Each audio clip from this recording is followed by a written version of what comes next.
नमस्कार विद्यार्थी मित्रांनो, लोकशाही अकॅडमी या आपल्या नवीन यूट्यूब चॅनलमध्ये सर्वांचे स्वागत आहे। बघा, आजच्या व्हिडिओमध्ये आपण या ठिकाणी पुणे जिल्हा मध्यवर्ती सहकारी बँक बघा या ठिकाणी शिपाई या पदाची बघा संपूर्ण प्रश्नपत्रिका आजच्या व्हिडिओमध्ये पाहणार आहोत। बघा, आता हे सर्व प्रश्न येणाऱ्या परीक्षेसाठी बघा हे प्रश्न महत्त्वपूर्ण असणार आहेत, त्यामुळे हा व्हिडिओ सर्वांनी प्रामाणिकपणे शेवटपर्यंत पाहायचा आहे। व्हिडिओ आवडल्यास व्हिडिओला एक लाईक करायचा आहे आणि चॅनलवर नवीन असल्यास चॅनलला सबस्क्राईब करायचं आहे, कारण तुम्हाला अशी महत्त्वपूर्ण व्हिडिओज नक्कीच बघावयास मिळतील। बघा, त्या ठिकाणी प्रश्न क्रमांक पहिला पहा काय विचारलाय, भीमा नदी कोणत्या ठिकाणी उगम पावते? बघा, सर्वांनी योग्य उत्तर सांगायचा प्रयत्न करायचा आहे। आता भीमा नदी कोणत्या ठिकाणी उगम पावते? तर या ठिकाणी बघा ऑप्शन क्रमांक 2 आला पाहिजे का, भीमाशंकर या ठिकाणी भीमा नदी उगम पावते, म्हणजेच या ठिकाणी ऑप्शन क्रमांक 2 आपले योग्य उत्तर आहे। प्रश्न क्रमांक दुसरा बघा, या ठिकाणी काय विचारलाय, पुणे या प्रशासकीय विभागामध्ये कोणत्या जिल्ह्याचा समावेश होत नाही? बघा, त्या ठिकाणी 4 जिल्हे आहेत। पुणे या प्रशासकीय विभागामध्ये विचारले कोणत्या जिल्ह्याचा समावेश होत नाही? बघा, आता सातारा जिल्ह्याचा बघा समावेश पुणे जिल्ह्यामध्ये होतो, सांगली या जिल्ह्याचा बघा पुणे जिल्ह्यामध्ये समावेश होतो, कोल्हापूर या जिल्ह्याचा बघा सिंधुदुर्ग या जिल्ह्याचा बघा समावेश पुणे या प्रशासकीय विभागामध्ये होत नाही, म्हणजेच या ठिकाणी ऑप्शन क्रमांक या ठिकाणी 4 आपले योग्य उत्तर आहे। प्रश्न क्रमांक तिसरा बघा, या ठिकाणी काय विचारलाय, MICR बघा जो काय बघा बँकेचा कोड असतो, तर हा कोड खालीलपैकी किती अंकी असतो?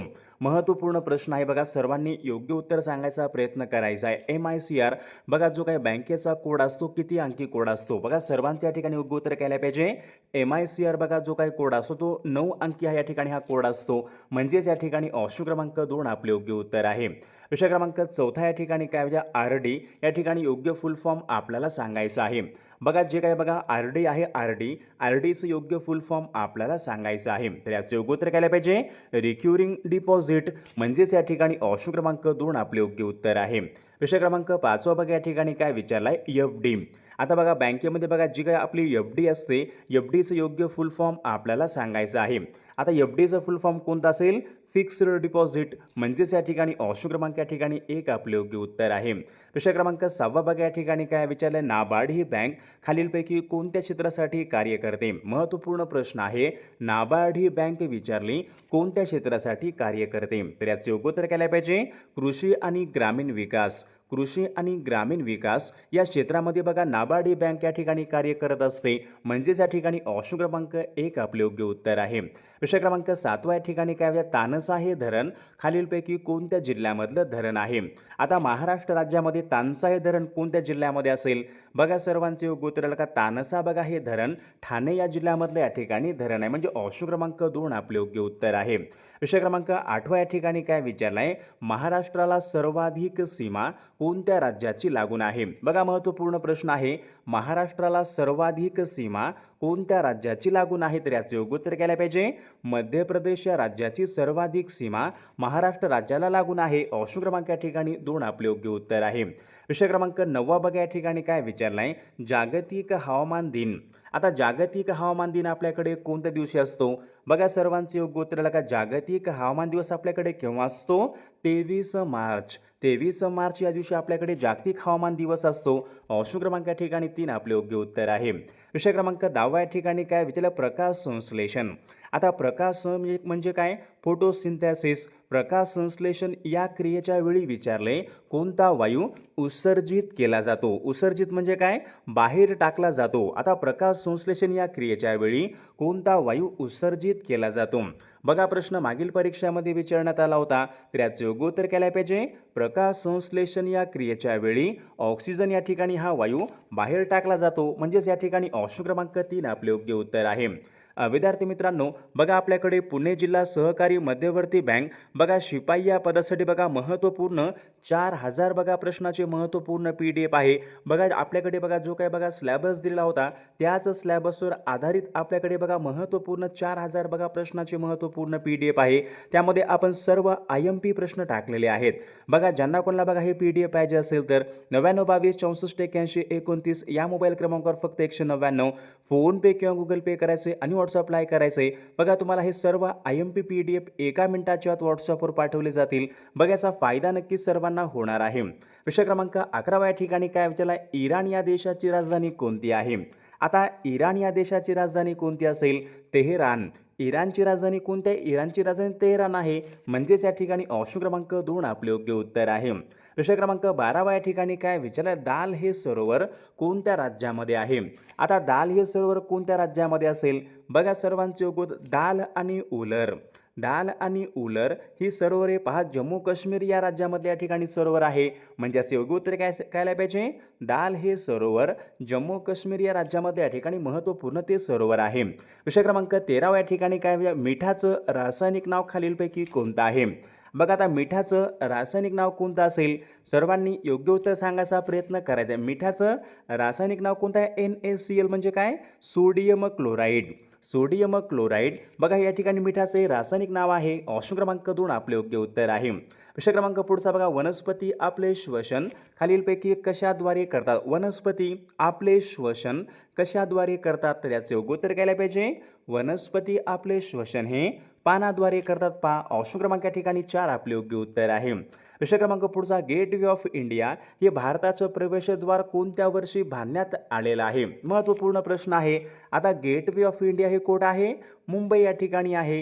गेट वे ऑफ इंडिया हे भारताचं प्रवेशद्वार सन 1911 बघा या वर्षी बांधण्यात आलेलं आहे. ऑप्शन क्रमांक या ठिकाणी 2 आपले योग्य उत्तर आहे. विषय क्रमांक पुढचा बघा जगामध्ये सर्वात जास्त कॉफीचं उत्पादन कोणत्या देशामध्ये होते?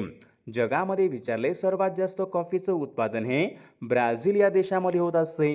म्हणजेच या ठिकाणी ऑप्शन क्रमांक 2 आपले योग्य उत्तर आहे. विषय क्रमांक पुढचा बघा भारताने आपल्या अर्थव्यवस्थेचं जागतिकीकरण कोणत्या वर्षी केलेलं आहे? बघा महत्त्वपूर्ण प्रश्न आहे. हा पण प्रश्न मागील परीक्षामध्ये विचारण्यात आला होता. भारताने आपल्या अर्थव्यवस्थेचं जागतिकीकरण सन 1991 बघा या वर्षी केले होते. ऑप्शन क्रमांक या ठिकाणी 2 आपले योग्य उत्तर आहे. विषय क्रमांक 18 या ठिकाणी काय विचार? चलनी नोटा. आता चलनी नोटा बघा छापण्याचा अधिकार खालीलपैकी कोणाला असतो? महत्त्वपूर्ण प्रश्न आहे. बघा आपल्या जे काही बघा नोटा असतात चलनी नोटा छापण्याचा अधिकार कोणाला असतो? RBIला असतो. RBI म्हणजे रिझर्व्ह बँक ऑफ इंडियाला RBIला चलनी नोटा या ठिकाणी छापण्याचा अधिकार असतो. विषय क्रमांक 19 या ठिकाणी काय 14 प्रमुख व्यापारी बँकांचं राष्ट्रीयकरण कोणत्या वर्षी करण्यात आले होते? 14 प्रमुख व्यापारी बँकांचं राष्ट्रीयकरण कोणत्या वर्षी करण्यात आले होते? तर याचे योग्य उत्तर केले पाहिजे सन 1969 बघा या वर्षी 14 प्रमुख व्यापारी बँकांचं राष्ट्रीयकरण करण्यात आलं होतं. ऑप्शन क्रमांक 2 आपले योग्य उत्तर आहे. विषय क्रमांक 20 या ठिकाणी काय महाराष्ट्रामधलं पहिलं पक्षी अभयारण्य कोणतं आहे? बघा सर्वांनी लक्षात ठेवायचं आहे. महाराष्ट्रामधलं सर्वात पहिले पक्षी अभयारण्य बघा कर्नाळा आहे. कर्नाळा हे पक्षी अभयारण्य कोणत्या जिल्ह्यामध्ये आहे? बघा सर्वांचे योग्य उत्तर आलं का? कर्नाळा हे पक्षी अभयारण्य रायगड जिल्ह्यामध्ये आहे. ऑप्शन क्रमांक या ठिकाणी 3 आपले योग्य उत्तर आहे. विषय क्रमांक पुढचा महाराष्ट्रामधला सर्वाधिक नक्षलग्रस्त जिल्हा कोणता आहे? आता महाराष्ट्र राज्यामधला सर्वाधिक नक्षलग्रस्त जिल्हा कोणता असेल? गडचिरोली जिल्हा. गडचिरोली जिल्हा हा महाराष्ट्र राज्यामधला बघा सर्वाधिक या ठिकाणी नक्षलग्रस्त तो या ठिकाणी जिल्हा आहे. विषय क्रमांक 22 या ठिकाणी बघा काय विचारलं? महाबळेश्वर जिल्हा सातारा. महाबळेश्वर जिल्हा सातारा या ठिकाणी कोणती नदी उगम पावते? कोणती नदी उगम पावते महाबळेश्वर या ठिकाणी? बघा सर्वांचे योग्य उत्तर आलं का? महाबळेश्वर जिल्हा सातारा या ठिकाणी कृष्णा नदी उगम पावते. ऑप्शन क्रमांक 2 आपले योग्य उत्तर आहे. विषय क्रमांक पुढचा या ठिकाणी काय विचारलं? क्षेत्रफळाच्या दृष्टीने.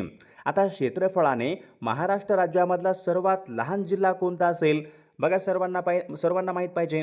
आता क्षेत्रफळाने महाराष्ट्रामधला सर्वात मोठा जिल्हा कोणता आहे? महाराष्ट्रामध्ये बघा अहिल्यानगर हा जिल्हा क्षेत्रफळाच्या दृष्टीने सर्वात मोठा जिल्हा आहे. सर्वात या ठिकाणी लहान विचारला आहे. मग आपले योग्य उत्तर केले पाहिजे मुंबई शहर हा जिल्हा महाराष्ट्रामध्ये क्षेत्रफळाच्या दृष्टीने मुंबई शहर हा जिल्हा या ठिकाणी सर्वात लहान या ठिकाणी तो जिल्हा आहे. विषय क्रमांक पुढचा चंद्रपूर जिल्हा कोणत्या प्रशासकीय विभागामध्ये येणारा तो जिल्हा आहे? आता चंद्रपूर जिल्हा बघा सर्वांनी सांगायचे चंद्रपूर हा जिल्हा कुठे येतो? विदर्भामध्ये येतो. पहा चंद्रपूर हा जिल्हा कोणत्या प्रशासकीय विभागामध्ये येणारा जिल्हा आहे? सर्वांचे योग्य उत्तर केले पाहिजे. चंद्रपूर हा जिल्हा या ठिकाणी नागपूर या प्रशासकीय विभागामध्ये या ठिकाणी येणारा तो एक महत्त्वपूर्ण जिल्हा आहे. विषय क्रमांक पुढचा महाराष्ट्रामध्ये विचारले एकूण किती महानगरपालिका आहेत? आता महाराष्ट्र राज्यामध्ये एकूण महानगरपालिका किती आहेत? हा पण प्रश्न मागील परीक्षामध्ये विचारण्यात आला होता. महाराष्ट्र राज्यामध्ये या ठिकाणी 29 या ठिकाणी सध्या आपल्याकडे महानगरपालिका किती आहेत? सध्या महाराष्ट्र राज्यामध्ये 29 या ठिकाणी महानगरपालिका आहेत.